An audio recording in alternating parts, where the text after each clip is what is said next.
ये लाइट ऐसे आएगी और ऐसे ही वापस चली जाएगी, ठीक है। एंगल आई इक्वल टू 0, तो एंगल आर भी 0। तो अब ये वाली जो रिफ्लेक्टेड लाइट होगी ये कैसी होगी? नॉन अनपोलराइज, मतलब यहाँ पर कोई भी पोलराइजेशन देखने को नहीं मिलेगा, ठीक है। कैसी लाइट है ये? Unpolarise light. बात समझ में आई? अगर एंगल कितना रखा तुमने? 0 डिग्री। अब इस एंगल को 90 डिग्री कैसे रखोगे भाई? अब एंगल आई को कितना रख दो? 90 डिग्री। तो जब एंगल आई को 90 डिग्री और एंगल आई को 0 डिग्री रखोगे तो इन दोनों कंडीशन में कैसी लाइट देखने को मिलेगी? अनपोलराइज। नॉट पोलराइज, है ना, या Unpolarized. अनपोलराइज, जो भी। हाँ,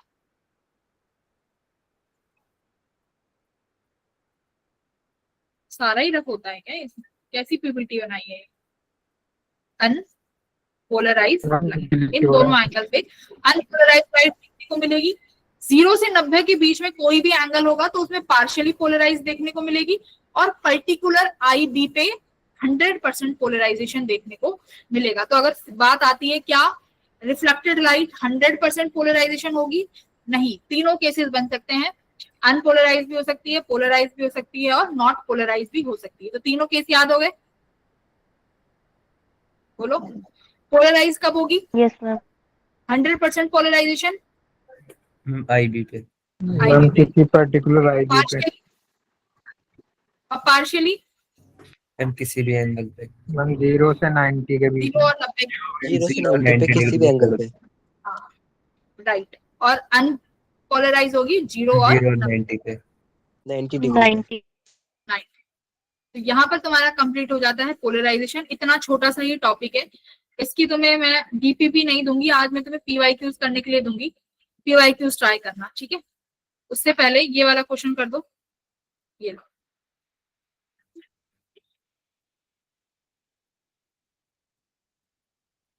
ट्राई करो ये। अभी डिफ्रैक्शन भी पढ़ लेते हैं हाथ के।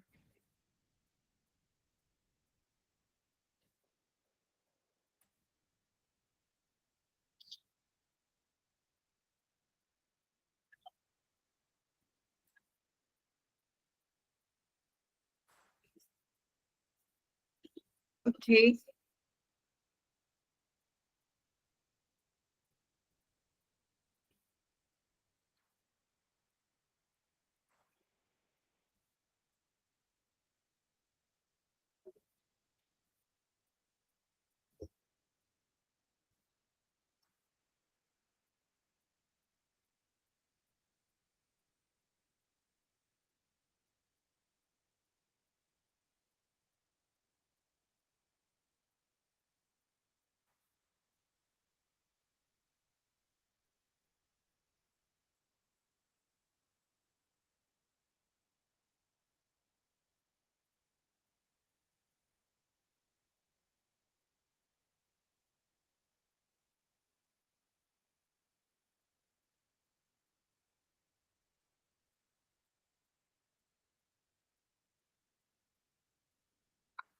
क्या क्या आंसर बन रहा है भाई?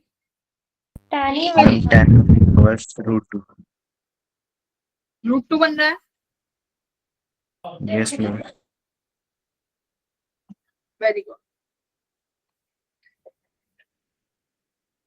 क्रिटिकल एंगल दिया हुआ है किसी मीडियम के लिए 45 डिग्री। उस क्रिटिकल एंगल से क्या निकाल सकते हैं हम? Refractive, mu. उससे रिफ्रैक्टिव इंडेक्स आएगा, और उस रिफ्रैक्टिव इंडेक्स के लिए हम क्या निकाल लेंगे? Particular angle. यानी इसका मतलब ऐसे होगा, देखो ये मेरा बाउंड्री है जो दो मीडियम को अलग कर रही है। ऊपर एयर मान लो, यहाँ पर मान लेते हैं म्यू, यानी ये मेरा डेंसर मीडियम है। तो भाई क्रिटिकल एंगल तो तभी निकलेगा अगर डेंसर से लाइट कैसे जा रही होगी? रेयर मीडियम में जा रही होगी, है ना, डेंसर टू रेयर। यानी ये जो क्रिटिकल एंगल है ये तुम्हें कितना दिया हुआ है? यहाँ पर जो लाइट रिफ्लेक्ट हुई है उसके लिए कितना दिया हुआ है? 45 डिग्री। यहाँ स्नेल्स लॉ लगा सकते हो। कैसे लगाओगे? म्यू साइन आई किसके बराबर हो जाएगा भाई? एयर में 1 साइन आर। तो साइन आर कितना बनेगा यहाँ से क्रिटिकल एंगल पे? 90 डिग्री। तो ये साइन 90 डिग्री। आई को थीटा सी लिख लो। तो mu sine theta C equals to 1। तो कितना आया भाई, sine theta C equals to 1/μ। तो साइन 45 डिग्री कितना हो जाएगा, 1/√2। यस तो म्यू की वैल्यू कितनी आ गई, यस मैम। म्यू आ गया √2। तो यानी तुमने इस पर्टिकुलर के लिए म्यू निकाल लिया √2। अब मान लो यही मेरी बाउंड्री है, इस तरीके से यहाँ हवा है, नीचे मेरे पास म्यू की वैल्यू है √2। अब कोई लाइट इंसिडेंट हो रही है, ठीक है। अब मेरे को ये यहाँ से जो लाइट रिफ्लेक्ट करानी है, ये पर्टिकुलरली कैसी करानी है, 100% पोलराइज। तो इसका मुझे यहाँ से कुछ लाइट बेटा वो भी हुई होगी बैंड, है ना, डेंसर मीडियम में रिफ्लेक्ट भी हुई होगी, रिफ्रैक्शन भी हुआ होगा। तो ये मेरा एंगल होगा IB। तो यही IB यहाँ पे पूछा है। तो ये IB किसके बराबर होगा, tan इनवर्स ऑफ √2। ठीक है। तो यहाँ से आपने क्या निकाल लिया, IB निकाल लिया। बात समझ में आ गई। Yes ma'am. Yes ma'am. तो यहाँ पर देखो डायग्राम तो नहीं है, बट यहाँ पे ये आंसर निकाला है, पोलराइजर एंगल होता है। तो समझ में आ गया होगा कि कैसे एक ही सिनेरियो, एक ही बाउंड्री से दो सिनेरियो बना दिए बस। ओके,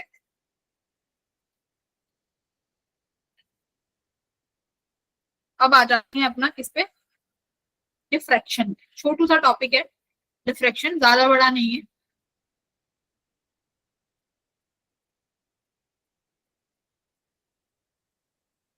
तो देखो डिफ्रैक्शन भी वो फिनोमिना है जो ये प्रूव करता है लाइट का नेचर कैसा है, वेव नेचर। डिफ्रैक्शन भी प्रूव करता है लाइट का नेचर, हाँ वेव हो गया वेव नेचर। ठीक है, कैसे प्रूव करेगा, देखो तुम्हें इस डिफ्रैक्शन में क्या पढ़ना है।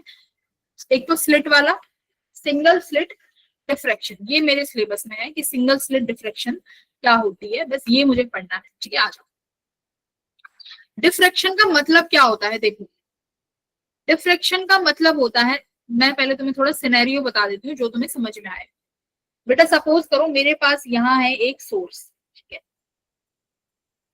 मैंने यहाँ पे रखी क्या, ऐसे एक स्लिट, ठीक है, एक ही स्लिट रखी है, याद रखना YDSC में 2 स्लिट रखते थे, एक ही स्लिट रखी है, इसका डिस्टेंस मान लेते हैं A डिस्टेंस है। यहाँ मैंने क्या रख दी, एक स्क्रीन रख दी। बात समझ में आ गई, हमने यहाँ पर एक स्क्रीन रख दी। मुझे बताओ क्या होना चाहिए बेटा। अब एक चीज मैं तुम्हें और बता देती हूँ, मैं ये जो स्लिट रख रही हूँ इसकी मैंने जो थिकनेस रखी है ना, ये बहुत छोटी रखी है, ठीक है, बहुत छोटी थिकनेस रखी है। तुम्हारे अकॉर्डिंग क्या होना चाहिए, तुम्हारे अकॉर्डिंग ये होना चाहिए कि मैम ये लाइट आएगी ऐसे,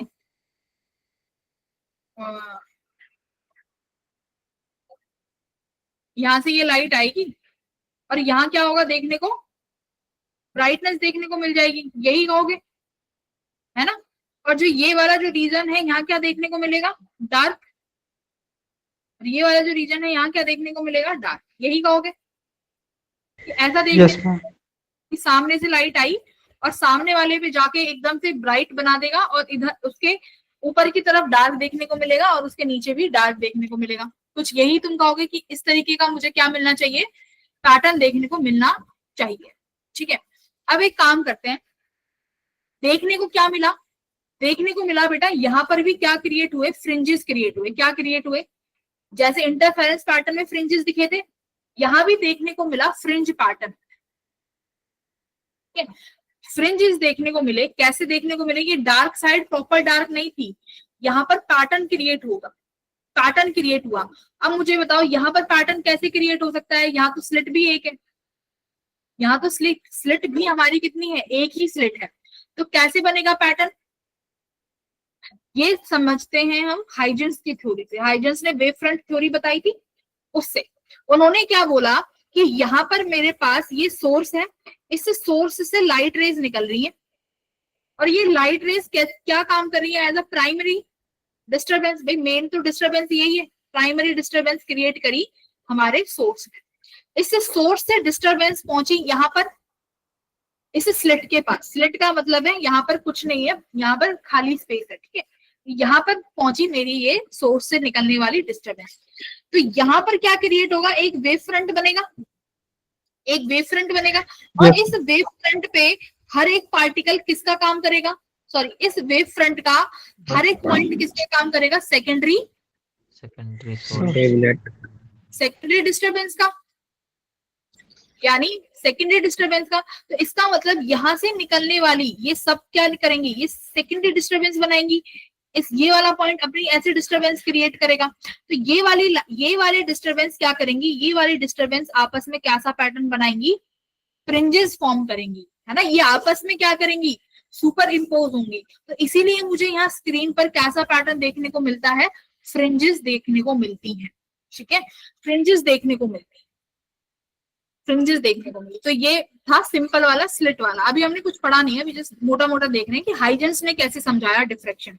हाइजेंस ने ऐसे समझाया कि ये जो वेव फ्रंट होंगे, ये वेव फ्रंट सेकेंडरी डिस्टरबेंस का काम करेंगे और यही डिस्टरबेंस आपस में इंटरफेयर होके स्क्रीन पर मुझको फ्रिंजेस पैटर्न देखने को बताएंगे। फ्रिंजेस का मतलब है dark bright, dark bright, dark bright. अब देखो डिफ्रैक्शन एक्चुअली में है क्या, एक चीज और देखो यहाँ पे मैंने क्या किया, अब ध्यान से सुनना। मेरे पास ये सोर्स है, सोर्स से लाइट रेज निकल रही है हर जगह, ठीक है। मैंने क्या किया, यहां पर रख दी एक स्क्रीन, ठीक है बेटा। अब मैं क्या करती हूँ, यहां पे मैंने एक क्या रखा, ऑब्स्टेकल। ऑब्स्टेकल बोल सकते हो कि तुमने यहां पर उठाई और एक स्टिक उठा के रख दी, एक ये स्टिक उठा के रख दी तुमने, ठीक है। छोटी सी पेंसिल, पेंसिल तो बहुत बड़ी हो जाएगी, छोटी सी एक स्टिक ले लो या जो भी है, तुमने वो उठाया ऑब्जेक्ट और यहाँ पे तुमने वो ऑब्जेक्ट रख दिया लाइट के जस्ट सामने। अब मुझे बताओ, जस्ट इसके यहाँ पर ए पॉइंट और ये बी पॉइंट, यहाँ क्या दिखना चाहिए, इस ए पॉइंट, हाँ डार्कनेस दिखनी चाहिए, क्योंकि यहाँ तो क्या है, यहाँ तो तुमने स्टिक लगा दी। अब स्टिक तो भाई लाइट को रोक लेगी ना। अगर लाइट सीधे, अब तक लाइट, अगर वेव ज्योमेट्रिकल ऑप्टिक्स की बात करूं, जहां पर मेरी लाइट रे कैसे वर्क कर रही थी, एज अ स्ट्रेट लाइन, है ना। अगर लाइट स्ट्रेट लाइन में जा रही है तो इसका मतलब यहाँ से तो लाइट को ब्लॉक हो जाना चाहिए था और मेरे को सिर्फ यहाँ जाके क्या दिखना चाहिए था, कुछ ब्राइट पैटर्न दिखना चाहिए था और ये ए बी वाला तो एकदम डार्क दिखना चाहिए था। बट एग्जैक्टली ऐसा हुआ नहीं। हुआ क्या, देखो हुआ क्या, मेरे को इस डार्क जोन में, यानी ए बी मेरा कैसा जोन है, ए बी जो मेरा डार्क जोन होना चाहिए था, वहां पर भी लाइट देखने को मिली। बात समझ में, डार्क जोन में भी लाइट देखने को मिली। इस डार्क जोन में लाइट देखने को कैसे मिली कि लाइट रेज आई, जैसे ही इस बाउंड्री पे टकराएगी, इस ऑब्स्टिकल की बाउंड्री पे टकराई, लाइट क्या हो गई, लाइट हो गई बैंड। और बैंड क्या हो सकता है भाई, वेव। स्ट्रेट लाइट कैसे बैंड हो सकती है, कोई ब्लैक होल थोड़ी है कि जो लाइट का पाथ ही चेंज कर देगा, राइट।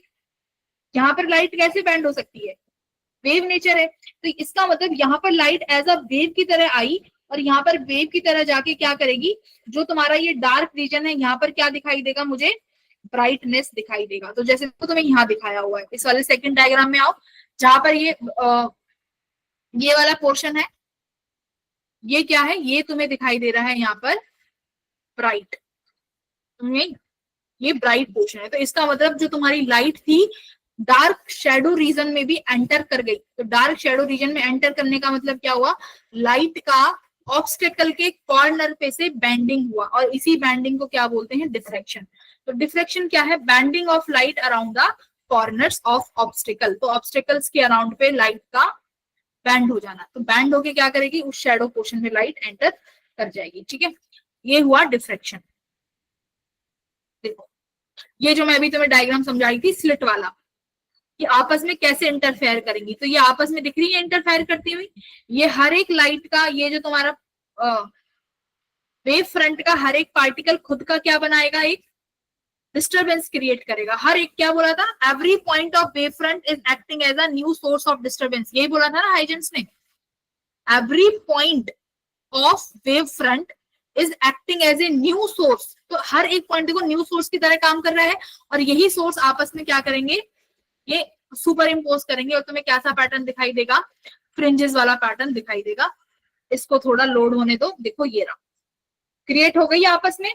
एक ही स्लिट है, देखो there is only one slit, दो स्लिट नहीं है और तब भी मुझे पैटर्न दिखाई दे रहा है।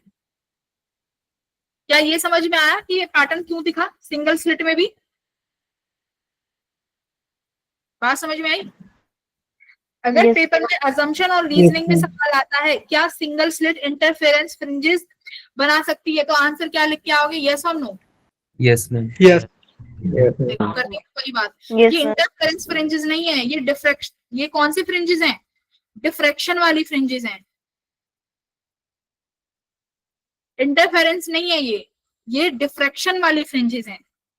इंटरफेरेंस में दो अलग अलग वेव मिलती हैं, इंटरफेरेंस में दो अलग वेव्स आती हैं, वो मिलती है। इंटरफेरेंस समझाया नहीं था क्या, दो वेव्स लेते हैं, इक्वेशन भी डिराइव करवाई यस थी। मैम। हाँ, वहां पर दो वेव थी, यहाँ पर तो एक ही वेव का अलग अलग पार्टिकल क्या क्रिएट कर रहा है, वेव फ्रंट का हर पार्टिकल डिस्टरबेंस बना रहा है, तो वो आपस में डिफ्रेक्शन वाली फ्रिंजेस जनरेट करेंगे, तो ये फ्रिंजेस हैं डिफ्रेक्शन वाली। ठीक है, आ जाओ अब सिंगल स्लिट। इससे पहले मैं तुम्हें थोड़ा सा ओवरव्यू और देती हूँ। एक हम डिफ्रेक्शन यहाँ पे पढ़ते हैं बेटा, फ्रेजनल वाला,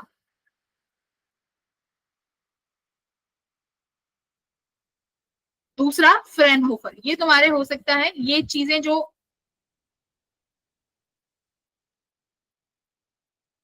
इन दोनों का जो डिफरेंस है तुम्हारे बोर्ड्स के रिस्पेक्टिव से इंपॉर्टेंस हो सकता है, जेई के लिए बिल्कुल भी इंपॉर्टेंट नहीं है। बस इतना याद रखना कि दोनों के बीच में डिफरेंस क्या होता है। तो देखो फ्रेजनल डिफ्रेक्शन में क्या होगा, source, screen and obstacle, obstacles को अपर्चर भी बोलते हैं, ये किस में रखे होंगे बेटा, finite are placed at finite distance. ठीक है, यानी ये आपस में फाइनाइट डिस्टेंस पे रखे होंगे। और फ्रेनहोफर पे इनको कहाँ रखते हैं बेटा, इनफाइनाइट डिस्टेंस पे। ठीक है, यानी source and screen are at infinite distance from obstacle. बस ये डिफरेंस है कि फ्रेजनल को हम क्या रखते हैं, फाइनाइट पे, और फ्रेनहोफर में हम इनको रखते हैं, सोर्स और स्क्रीन को इनफाइनाइट डिस्टेंस पे, यानी उसके लिए हमें लेंसेज लगाने की जरूरत पड़ती है फ्रेनहोफर में। ठीक है, तुम्हारे सिलेबस में सिंगल स्लिट का है कि सिंगल स्लिट को अगर रखते हैं, जो भी हमने ये देखा था, जो ये अभी देखा है ना, दिस, इस सिंगल स्लिट वाला है तुम्हारे सिलेबस में कि इससे बताओ डिफ्रैक्शन पैटर्न कैसे देखने को मिलेगा। ओके, अब देखो ये सिंगल स्लिट है जहां पर तुम्हें एल और एन का डिफरेंस दिखाई दे रहा होगा, जो उसकी विड्थ हमने ए मानी हुई है, ये दिखाई दे रहा है ए, दिस, ये जो भी मैंने हाईलाइट किया है, ये क्या है, स्लिट। ठीक है, ये सिंगल स्लिट है जिसकी विड्थ कितनी है, ए। ठीक है बेटा, यहाँ पे मैंने तुम्हें दो पॉइंट दिखाए हुए हैं, एक तो पी पॉइंट और एक ओ पॉइंट। मुझे ये बताओ कि ओ पॉइंट पे क्या देखने को मिलेगा, ब्राइट या डार्क? ओ पे बताओ पहले, ओ पे आपको क्या देखने को मिलेगा? Ma'am bright. हाँ, क्यों? Ma'am dark. मैम डायरेक्ट जा रही होगी रेज वहां पे। हाँ, देखो एक चीज और याद रखना कि डिफ्रैक्शन में ना तुम्हें बढ़िया वाला डिफ्रैक्शन कब दिखाई देगा, जब वेवलेंथ तुम्हारे अपर्चर के वेवलेंथ के क्या होनी चाहिए, नियरली इक्वल होनी चाहिए। जैसे ये तुम्हारा ए है ना, इसके बराबर होनी चाहिए, नियरली इक्वल। अगर तुम्हारा वेवलेंथ, अगर तुम्हारा aperture very very very greater than lambda हो गया ना, तो डिफ्रैक्शन पैटर्न दिखाई नहीं देगा। ये कंडीशन है, कंडीशन फॉर डिफ्रैक्शन, पहली वाली।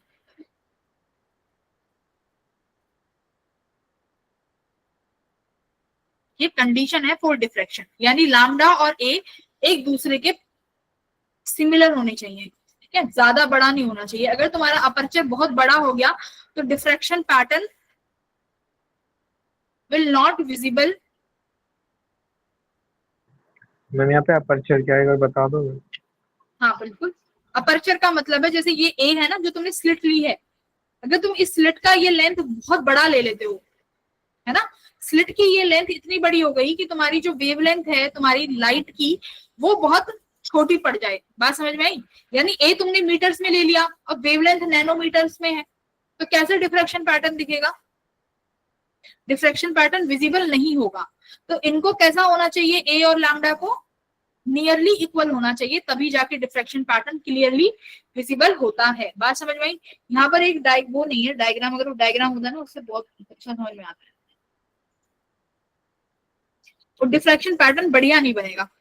ये याद रखना कि ये कंडीशन है lambda nearly equals to aperture का साइज। ओके, अब बात करते हैं पाथ डिफरेंस की, कि पाथ डिफरेंस क्या होगा। ए पॉइंट ओ पॉइंट पे पहले बात करेंगे कि ओ पर मुझे क्या दिखेगा, ब्राइट दिखेगा कि डार्क दिखेगा। तो तुम क्या बोलते हो टीम, बीच में डार्क दिखना चाहिए कि ब्राइट दिखना चाहिए? Ma'am bright. हाँ, बीच में बेटा ब्राइट दिखेगा, ठीक है, बीच में क्या दिखेगा, ब्राइट। यानी यहाँ से पास होने वाली लाइट रे ओ पर मिलेंगी, यहाँ से निकलने वाली ओ ये भी बीच में मिलेंगी, तो यहाँ पर तो कोई पाथ डिफरेंस जनरेट ही नहीं होगा। और अगर पाथ डिफरेंस जनरेट नहीं हुआ तो क्या कैसे मिलेंगी आपस में, कैसा पैटर्न शो करेंगी, कंस्ट्रक्टिव, है ना। तो ओ पर निकलने वाली जो भी लाइट रेज हैं जब मीट करेंगी तो कंस्ट्रक्टिवली मिलेंगी और ओ पर मुझे ब्राइट पैटर्न दिखाई देगा। अब बात करते हैं ओ के अलावा, जैसे मैंने यहाँ पर लिया पॉइंट पी। अब क्या होगा बेटा, पॉइंट पी पे देखो, ओ पर का ओ पे क्या लिखाया हुआ है, देखो ओ पे लिखा हुआ है सेंट्रल ब्राइट फ्रिंज, यानी यहाँ बीचों बीच में ब्राइट फ्रिंज दिखाई देगी। क्यों दिखाई देगी, द एंगल थीटा इज 0, ठीक है। इसका मतलब है कि कोई भी पाथ डिफरेंस जनरेट नहीं होगा, all the part of the distribution are in the phase, मतलब सेम फेस में होंगी। जब लाइट ओ पर पहुंचेगी तो यहाँ पर मुझे जो बनता हुआ दिखाई देगा वो दिखाई देगा एक ब्राइट फ्रिंज, याद रखना, जिसे हम बोलते हैं सेंट्रल ब्राइट फ्रिंज। अब इस सेंट्रल के अलावा बात करते हैं इस ओ पे क्या होगा, ठीक है। यहाँ पे मान लो ये मैंने कोई पी पॉइंट लेट कर लिया। अब सबसे पहले हम निकालने जा रहे हैं बेटा डार्क, कि डार्क फ्रिंज कैसे निकालेंगे। अब मान लो मैंने क्या लिया है, एल और एम के बीच में, यहाँ पर ढंग से नहीं दिखाया हुआ,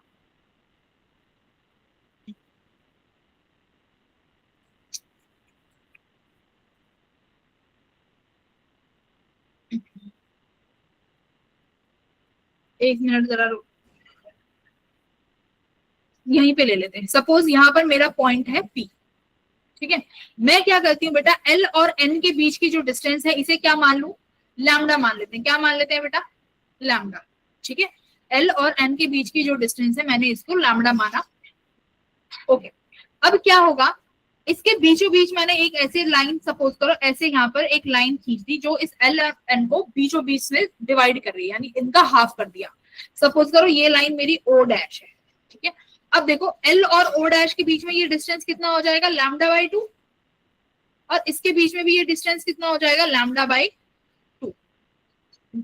अच्छा, लैम्डा क्या है, what is lambda 2? Ma'am aperture. बेटा जी नहीं, ma'am half of the aperture. Ma'am एक सेकेंड रुक जाओ, अपर्चर वाली बात तो होली। इस पॉइंट पी पे मेरी बात, अगर इस पॉइंट पी पे एल से पहुंचने वाली वेव और एन से पहुंचने वाली वेव आपस में कितने पार्ट डिफरेंस पे पहुंच रही है, लैम्डा पे। ये मतलब है लैम्डा का, lambda is the path difference. समझ में आया? पहले ये बताओ, पाथ डिफरेंस समझ में आया?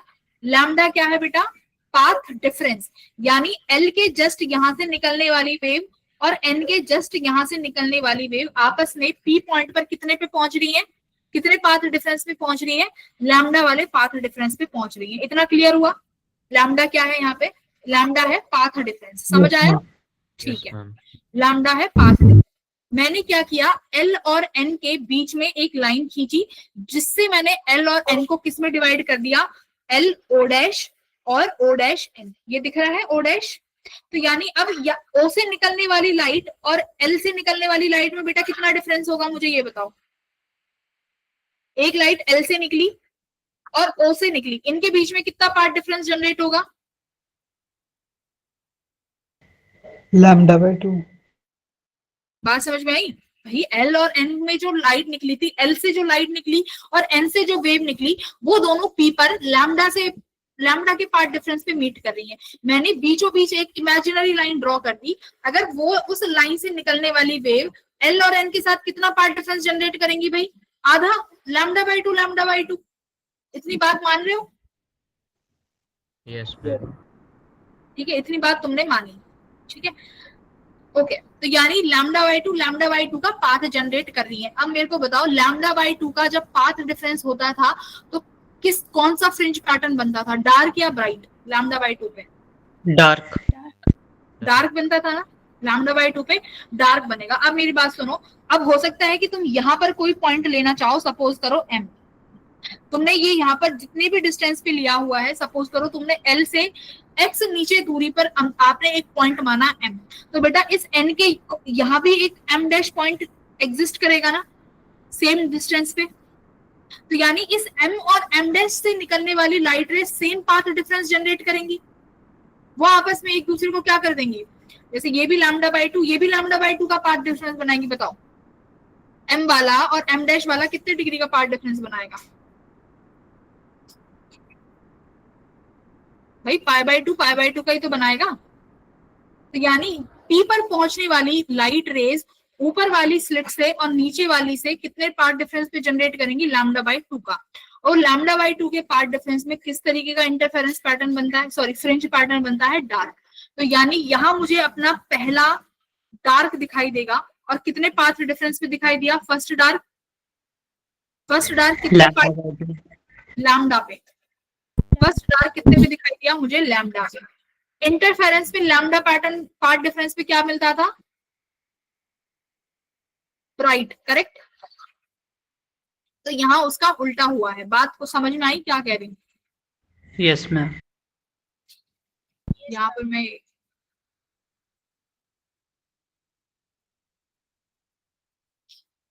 देखो इस तरीके से समझो, मेरे पास ये स्लिट है, इसका नाम, इस पॉइंट का नाम L दे दो, इस पॉइंट का नाम दे दो L डैश। ये मेरी स्क्रीन है, इस P पॉइंट पे हम फाइंड कर रहे हैं कि इस P पॉइंट पे क्या होगा।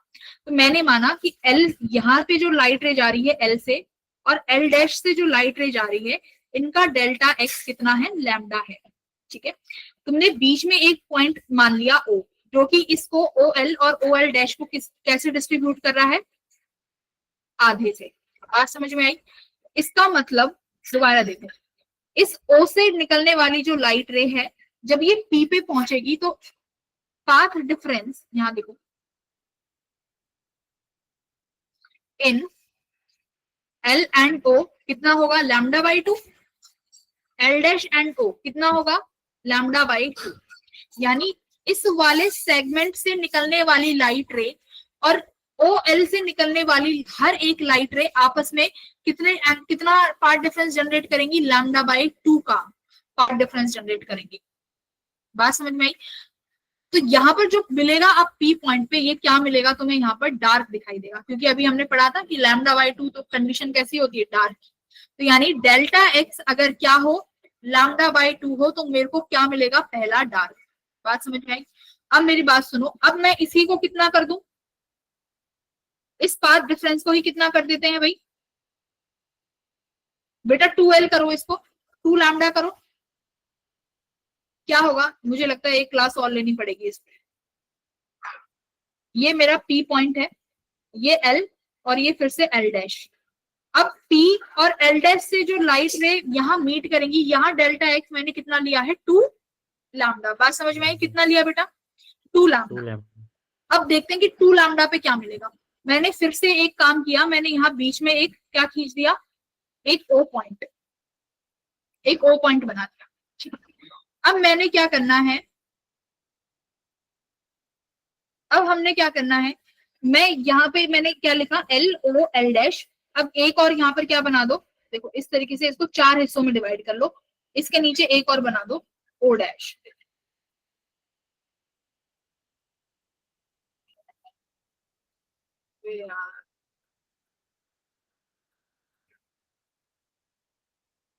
और ये O डैश, यानी इस तरीके से ये 4 हिस्सों में बांट दिया। कैसे बांटा? देखो ये मेरा L, यहाँ O, ये O डैश और ये L डैश। L और L डैश के बीच में कितना पार्ट डिफरेंस था बेटा? 2 लैम्डा का। 2 लैम्डा। अब तुमने इनको 4 हिस्सों में बांटा है, L और O के बीच में कितना बनेगा? जल्दी बताओ। Lambda by 2। Lambda by 2। O और O डैश के बीच में लैम्डा बाई 2।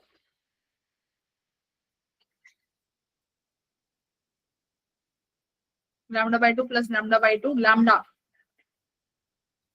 तो 3 λ/2 हो रहा है। मैम λ/3 नहीं बनेगा? ना, 4 हिस्सों में बांटा है ना मैंने, देखो L O O डैश और L डैश, तो ये वाला तो हाँ मैंने O डैश और L के बीच में तो लिया ही नहीं। एक तो ये पीपीटी में क्या पता नहीं क्या हो रहा है ऐसा।